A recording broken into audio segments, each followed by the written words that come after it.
Thank you very much.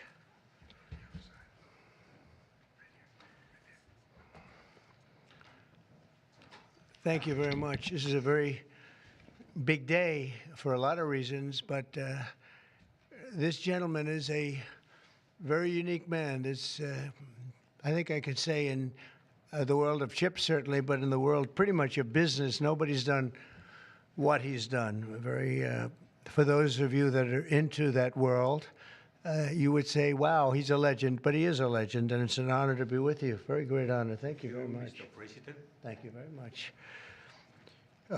Welcoming from TSMC, which is the biggest there is at a level that you can't even calculate, frankly.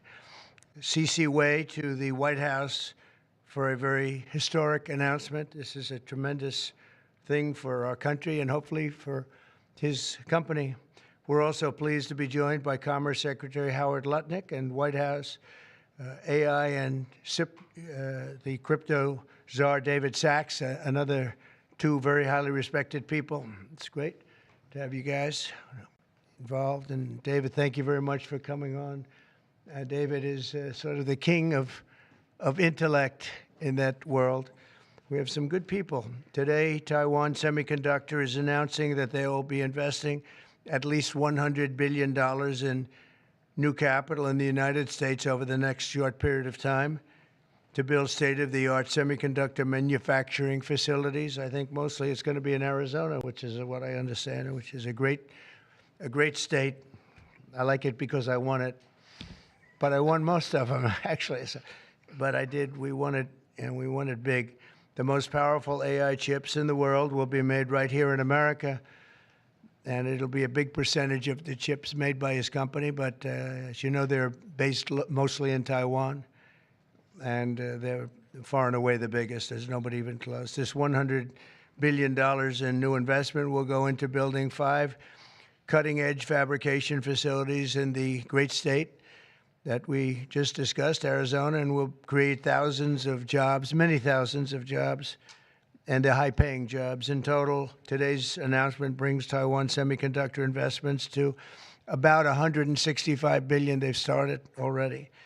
Among the largest new foreign direct investments in the United States, Apple, as you know, made a big announcement last week of $500 billion, and we have some others that have announced. We have many that want to announce, but I don't have time to do all of these announcements, I tell you. But for you, I'm doing the announcement. Thank you.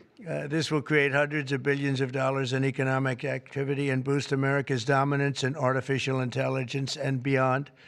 Semiconductors are the backbone of the 21st century economy, and really, without the semiconductors, there is no economy, powering everything from AI to automobiles to advanced manufacturing. And we must be able to build the chips and semiconductors that we need right here in American factories with American skill and American labor. And that's exactly what we're doing. As you know, Taiwan pretty much has a monopoly on that market. And I think pretty much is not a term that's even appropriate. They do have a monopoly. And this is a tremendous move by the most powerful company in the world. It's a matter of economic security. It's also a matter of national security for us. And at the same time, Mr. Wei will be able to diversify and have his a tremendous presence in another place, and a very safe place. And I want to thank Taiwan Semiconductor for doing the announcement. And I'd like to ask Mr. Wei to say a few words, if you might. And I'd also like to ask Howard and David, you can say a couple of words, but maybe you should go first, because right now he's the most important man in the room. I'm sorry, fellas. Please.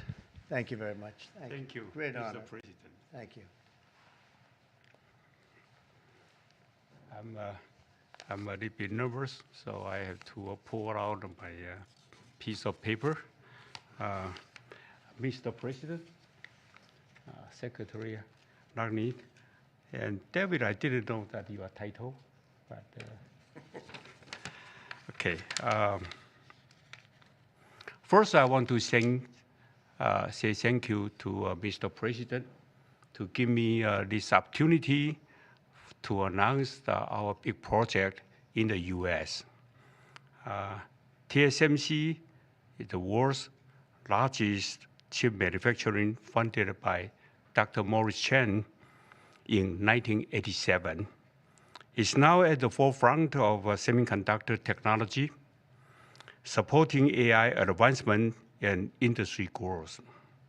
In fact, I would like to wind back the time that in 2020, we have to thank President Trump's vision and his support. So TSMC start the journey of establishing the advanced chip manufacturing in Arizona. And now, let me proudly say, now the vision become reality. In Phoenix, Arizona, with 3,000 employees, we are producing the most advanced chip made on US soil.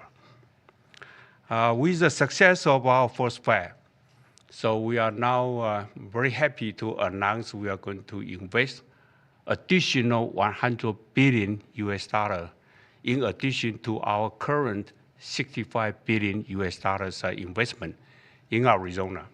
We are going to build 3 more new fabs after we promised 3 fabs already, and another 2 very advanced packaging fab, and most important, R&D center also in Arizona.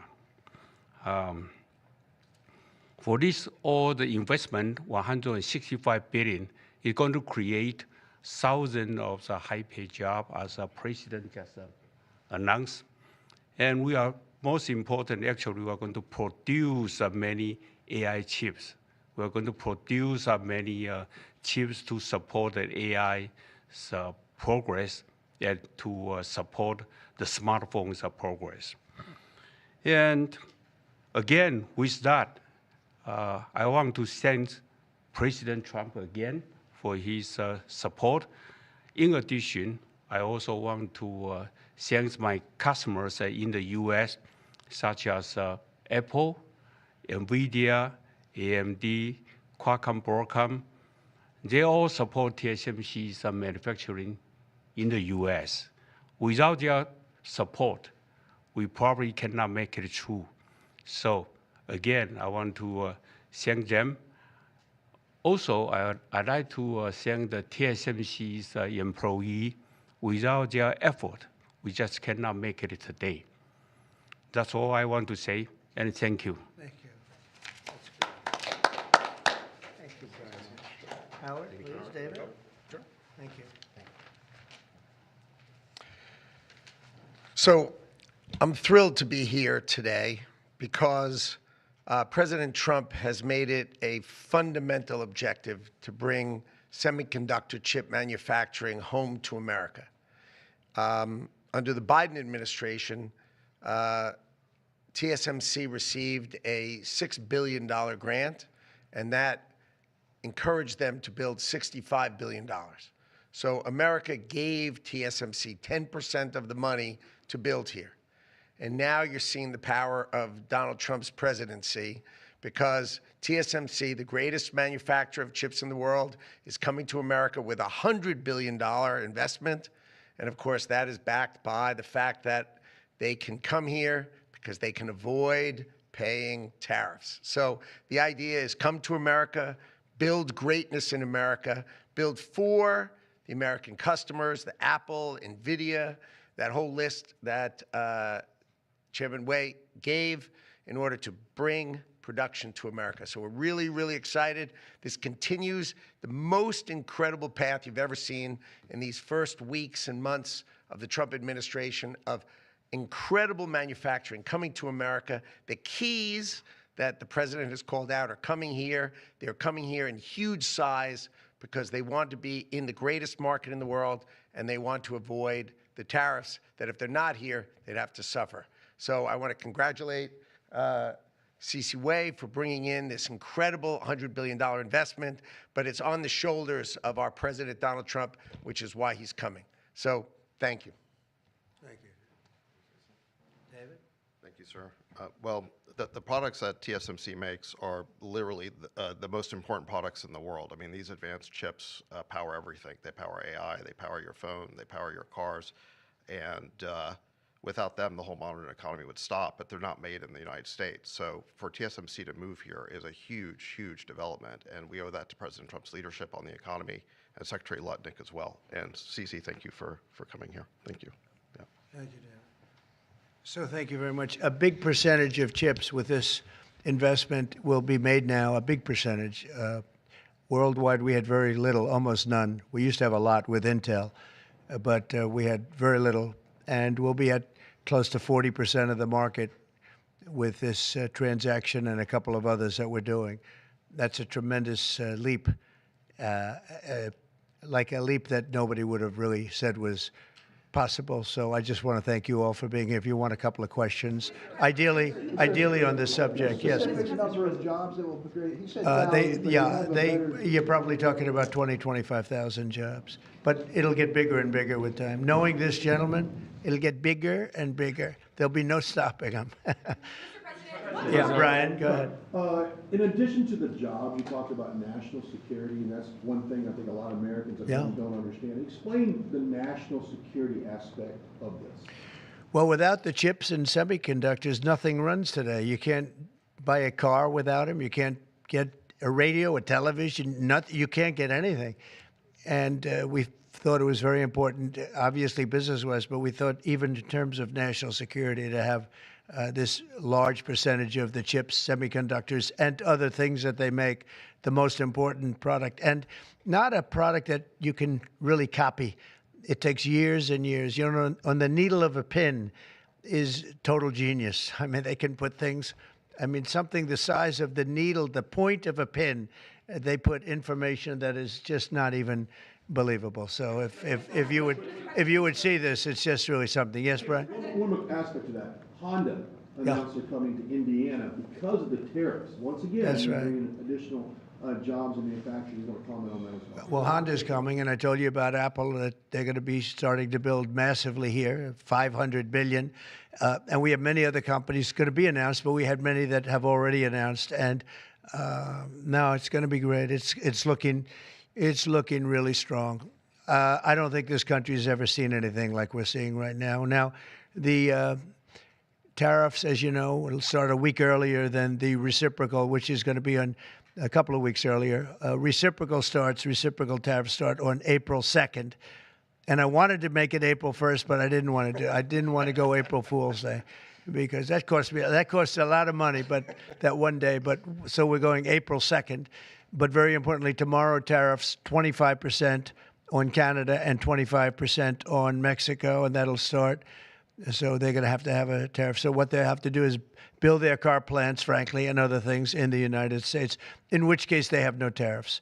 In other words, you build, and this is exactly what Mr. Wei is doing, by building here. Otherwise, they'll build, if they did them in Taiwan to send them here, they'll have 25% or 30% or 50% or whatever the number may be someday. It'll go only up.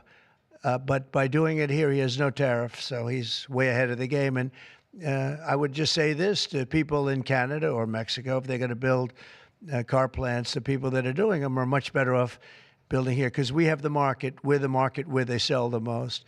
And so I think it's going to be very exciting for the automobile companies.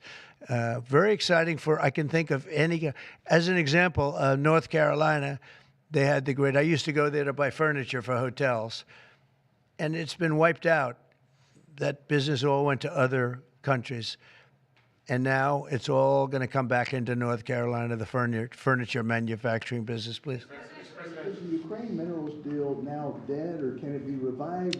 Well, I'll let you know. We're making a speech. You probably heard about it tomorrow night, so I'll let you know tomorrow night. But no, I don't think so. I think it's a great deal for us because, you know, Biden very, very foolishly, stupidly, frankly, gave $300 billion and $350 billion more accurately to a country to fight and to try and do things. And you know what happened? We get nothing We just gave it.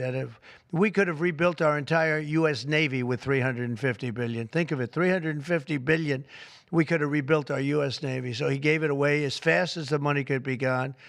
And what we're doing is getting that all back and a lot more than that. And what we need, it's very important for this business that we're talking about here with chips and semiconductors and everything else. We need rare earths. And the deal we have is we have the finest rare earths that you can. Sir, on Ukraine. Mr. President, what do you need to see from President Zelensky to restart these negotiations? Well, I just think he should be more appreciative because this country has stuck with them through thick and thin. We've given them much more than Europe, and Europe should have given more than us because, as you know, that's right there. That's the border.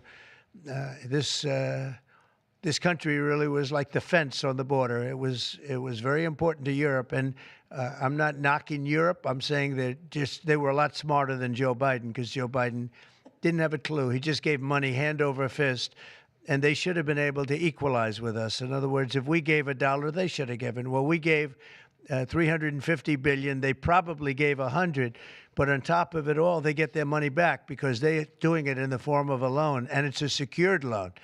So when I saw that, which I've known about for a little while, I said it's time for us to be smart. At the same time, it's great for them because they get us in the country taking the rare earth, which is going to fuel this big engine, and especially the engine that we've in a very short time created. And we get something, and we're there. We have a presence there. With all of that being said, I want one thing to happen. I want all of those young people to stop being killed. They're being killed by the thousands every single week. Last week, 2,700 were killed. 2,700 young, in this case, just about all young boys from Ukraine and from Russia. And that's not young people from the United States, but it's on a human basis. I want to see it stop. The money is one thing, but the death. And they're losing thousands of soldiers a week. And that's not including the people that get killed every time a town goes down or a missile goes into a town. And I want to see it stop. Yes. Are you considering canceling military aid to Ukraine? And can we get a reaction to what the Kremlin just said, that your administration is bringing U.S. worldview in alignment with Moscow's?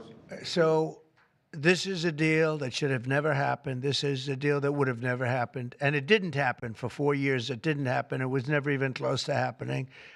If I were president, it would not have happened. And October 7th would not have happened in Israel. And inflation wouldn't have happened. And Afghanistan, disastrous, the way they withdrew. Not the fact that they withdrew, but the way they withdrew would have never happened. And we would have had Bagram right now instead of China having it. It was 1 hour away from where China makes their nuclear weapons. We would have kept Bagram, with one of the biggest air bases in the world. All of these things happened, and it's a shame. But it is what it is, and now we're here. I want to see it end fast. I don't want to see this go on for years and years. Now, President Zelensky supposedly made a statement today in AP. I'm not a big fan of AP, so maybe it was an incorrect statement, but he said he thinks the war's going to go on for a long time.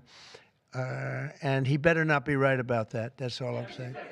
This project, could this minimize the impact of the U.S. with chips should China decide to isolate Taiwan or China decide to take Taiwan? Well, it's a very interesting point. It's a great question, actually, but this would certainly, I can't say minimize. That would be a catastrophic event, obviously, but it will at least give us a position where we have, in this very, very important business, we would have a very big part of it in the United States. So it would have a big impact if something should happen with Taiwan. Are you looking at relieving Russian sanctions if there is a peace deal? Well, we're going to make deals with everybody to get this war, including Europe and European nations. And they've acted very well. You know, they're good people. I know most of them are friends of mine. The heads of state, the heads of the various countries, prime ministers from the different. I got four prime ministers and 5 presidents called me over the last 2 days, and they want to work it out. They want to get it worked out. And I think they're also, you know, they're talking money, but the money is less important than the deaths. We're talking thousands of young people a week. And people would say, why do I care about Ukraine young people. What do I care about? And not all young, but they're pretty young. You know, Ukraine is running a little bit low, and they're getting older. They're recruiting older people. It's a very, very sad thing that's happening over there, and we want to get it finished. We want to stop the death. On the tariffs, is there any room left for Canada and Mexico to make a deal before midnight? And should we expect those Chinese tariffs, the extra 10%, to take No effect? room left for Mexico or for Canada. No, the tariffs, you know, they're all set. They go into effect tomorrow. Mr. President, just to follow up on my colleague's question. And just so you understand, vast amounts of fentanyl have poured into our country from Mexico, and as you know, also from China, where it goes to Mexico and goes to Canada. And China also had an additional 10, so it's 10 plus 10. And it comes in from Canada and it comes in from Mexico, and that's a very important thing to say. Yeah, please, go ahead. Have you decided if you're going to suspend military aid to Ukraine? Have you made that decision? Well, I haven't even talked about that right now. I mean, right now, we'll see what happens. A lot of things are happening right now as we speak. I mean, literally as we speak. I could give you an answer and go back to my office, the beautiful Oval Office. I could go back into the Oval Office and find out that the answer is obsolete. It's like his business. It's obsolete. You come up with a new chip and it's obsolete about 2 minutes later, right? But that's what's good about his business. That's why he's the only one that's successful in it. But To follow up on my colleague's question, from Russia saying that your foreign policy is largely in line with their vision, should that be concerning to Americans? said what? Should that be concerning to Americans? Read the statement. That Russia says that your administration's foreign policy is, quote, largely in line with their vision. Well, I'll tell you what, I think it takes two to tango, and you're going to have to make a deal with Russia, and you're going to have to make a deal with Ukraine. You're going to have the assent, and you're going to have the consent from the European nations, because I think that's important, and from us. I think everybody has to get into a room, so to speak, and we have to make a deal. And the deal can be made very fast. It should not be that hard a deal to make. It can be made very fast. Now, maybe somebody doesn't want to make a deal, and if somebody doesn't want to make a deal, I think that person won't be around very long. That person will not be listened to very long, because I believe that Russia wants to make a deal. I believe certainly the people of Ukraine want to make a deal. They've suffered more than anybody else. We talk about suffering. They've suffered. But if you think about it, under President Bush, they got Georgia, right? Russia got Georgia. Under President Obama, they got a nice big submarine base, a nice big chunk of land where they have their submarines. You know that, right? Crimea. Under President Trump, they got nothing. And under President Biden, they tried to get the whole thing. They tried to get the whole big Ukraine, the whole thing. If I didn't get in here, they would have gotten the whole thing. So I can only say, you can go back to Bush, you can go back to Obama, and go back to Biden. They took a lot. The only one they didn't get, you know what I gave them? I gave them anti-tank missiles. That's what I gave them. I gave them sanctions on Russia. I gave them javelins. You know the javelins? You know when they took out all those tanks? You know the tanks were heading to Kiev by the hundreds, and they were unstoppable. And I gave them javelins. So, you know, I really, Putin is the one that will tell you this has not been so good for them. The fact is that I just want fairness. I want fairness. But think of it. I gave Russia nothing except grief. I gave them nothing. I gave them sanctions and javelins. That's what I gave them.